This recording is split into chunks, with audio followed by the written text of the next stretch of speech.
안녕하세요. 박재현쌤입니다. 이번 주는 사순환 개강을 했고 진도별 모의고사라는 새로운 커리큘럼이 시작됩니다. 여러분들이 첫 수업을 들으시면 수업 진행 방식에 대해 알게 되시겠지만 이 수업 이전에 수업 방향에 대해 미리 궁금하신 분들을 위한 커리큘럼 간단 설명과 함께 이 사순환이 시작되면 가장 많이 하는 상담 내용 2가지를 가지고 짧은 영상을 제작해 보겠습니다. 자, 가장 먼저 여러분들이 궁금해하실 부분은 국어에는 진도가 있나요? 문제가 어떻게 출제가 되나요? 하는 것을 궁금해하실 텐데 제가 삼순환 수업에서도 말씀을 드렸듯이 국어에서 진도는 없지만 제가 진도를 만들어서 문제를 냅니다 라고 말씀을 드렸어요. 자, 무슨 말인지 모르실 수 있기 때문에 제가 잠시 예시를 보여드릴 건데 이 작년 동행 5기 때 제가 동행 모고부터 해서 4순환, 5순환 문제를 만드는 과정에서 작성한 나름의 진도표입니다. 이 문학부터 살펴보자면 현대문학은 시대별 대표 작가, 대표 작품들은 1, 2순환에 수업한 작품이더라도 출제가 유력한 작품들은 선별을 해서 또 골고루 출제를 합니다. 고전 작품 같은 경우에는 갈래별 대표 작품들을 출제하는데요. 이때 여러분들이 매주 다른 갈래들 혹은 갈래들 안에서도 애정이나 연군 이런 비슷한 주제들을 복습하실 수 있게 수업을 마칠 때 여러분들 이 주제는 이번 주 안에 복습을 꼭 하세요라고 복습 양을 정해드립니다.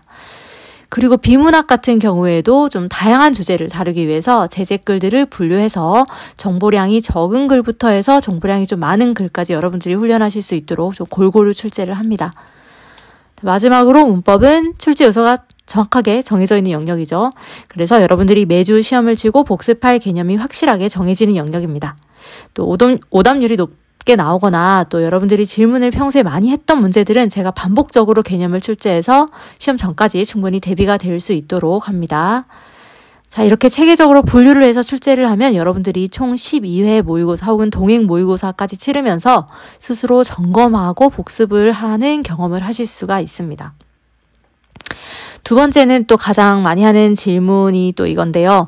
문제 푸는 시간이나 문제 푸는 순서는요? 라는 질문을 상당히 많이 하십니다. 자, 여기서 짧게 요약을 해드릴게요.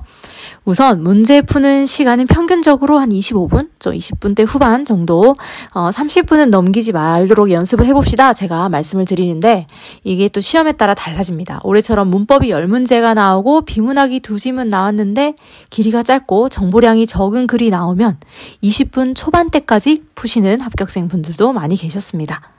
그리고 작년 21년 법원직 시험처럼 비문학이 3지문이나 나오고 정보량도 그 비문학 글의 정보량도 올해보다 많은 글이 출제가 됐다면 20분 후반에서 30분까지 푸셨다는 합격자 분들도 많았습니다. 자, 정리하자면 이 출제 방향, 이 문제 유형에 따라 문제 풀이에 소요되는 시간이 달라진다는 거죠. 중요한 것은 이 실전에서 시간을 줄이기 위해 우리는 동행 모고를 치고 4순환, 5순환에서 충분한 연습을 한다라는 겁니다. 자, 그리고 문제 푸는 순서도 같이 한번 얘기를 해볼게요. 문제를 푸는 순서는 가장 답이 없는 질문입니다. 이 모의고사를 통해 여러분들이 좀 경험을 해보시고 그때 여러분들이 가장 긴장감을 낮출 수 있는 순서로 문제를 푸시라고 말씀을 드리고 싶습니다. 여러분들이 수능 문제를 풀 때를 한번 생각해 보세요. 앞 페이지, 앞 번호에 있는 문제들이 가장 쉬웠죠. 그래서 사실은 가장 쉽고 빨리 맞힐 수 있는 문제부터 풀고 점점 난도를 높이는 게 우리의 사고 수준에는 가장 자연스럽지만 사실은 그런 것조차 따지지 않고 1번부터 푸시는 분들도 아주 많기 때문에 이 부분은 정말 여러분들이 모의고사로 경험을 해보신 후에 나는 이런 순서로 풀었을 때 가장 긴장감이 좀 낮더라. 문제를 점점 스스로 잘 풀어내더라. 라는 그 방법을 꼭 찾으시기를 바랍니다. 자, 마지막으로 세 번째 질문은 4순환은 복습은 어떻게 해야 되나요? 라는 질문이겠죠.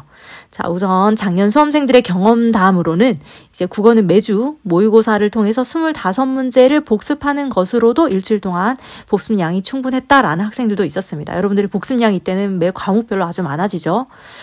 물론 그 자신이 처한 현 상황에 따라 혹은 개인의 역량에 따라 답변이 좀 달라지는 질문이기도 합니다. 그래서 제가 가장 추천드리는 것은 제가 매주 정해드리는 작품의 범위 혹은 문법의 출제 요소의 범위를 복습하시는 것을 추천을 드립니다. 하지만 특정 영역에서 점수가 유독 나오지 않는다. 그렇다면 복습의 방향이 지금이라도 달라질 수는 있습니다.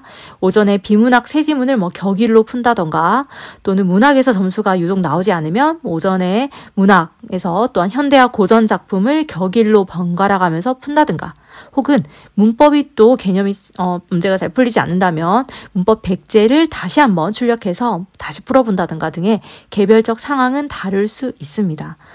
자, 그래서 여러분들이 이제 수업을 듣고 앞부분에 이제 문제를 좀 풀다 보시면은 어느 정도 여러분들의 복습량과 복습하는 어떤 방법들이 정해집니다.